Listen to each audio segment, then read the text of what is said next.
Ce qui est intéressant avec la démarche PESL, c'est qu'on a vraiment des institutions qui se sont mis d'accord sur un cadre commun.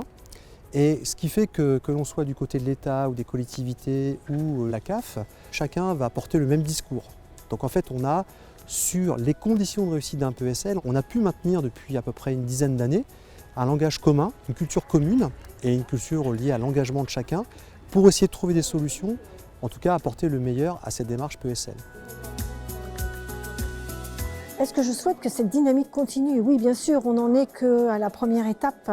On voit les choses qui avancent sereinement, qui se construisent.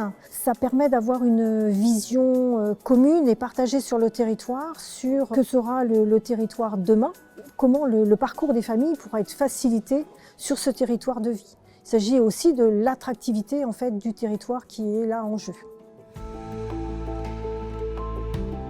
Très clairement, à Cherbourg-en-Cotentin, le PESL est un des deux piliers de la conduite du changement de la collectivité. Il y a l'Agenda 21 d'un côté, le PESL de l'autre. Développement durable d'un côté, projet social de l'autre. C'est vraiment sur ces deux jambes que les services aujourd'hui essayent d'avancer. Et pourquoi ces deux démarches-là? Parce qu'elles sont gages justement de transversalité et qu'on voit que pour faire mieux demain et faire mieux avec peut-être moins de moyens, on a besoin effectivement d'innovation, on a besoin de solidarité et de décloisonnement entre les services. Et donc la démarche du PESL, elle nous a obligés à travailler les uns avec les autres, à croiser nos champs et à travailler ensemble de façon à avoir plus de transversalité et puis ne pas isoler, fragmenter les politiques publiques, mais bien avoir une vision et un projet global cohérent sur l'ensemble des thématiques ou des populations, enfin des générations des populations. Et donc voilà, c'est la première chose au niveau des services de la ville. C'est d'apprendre à travailler en transversalité en fait.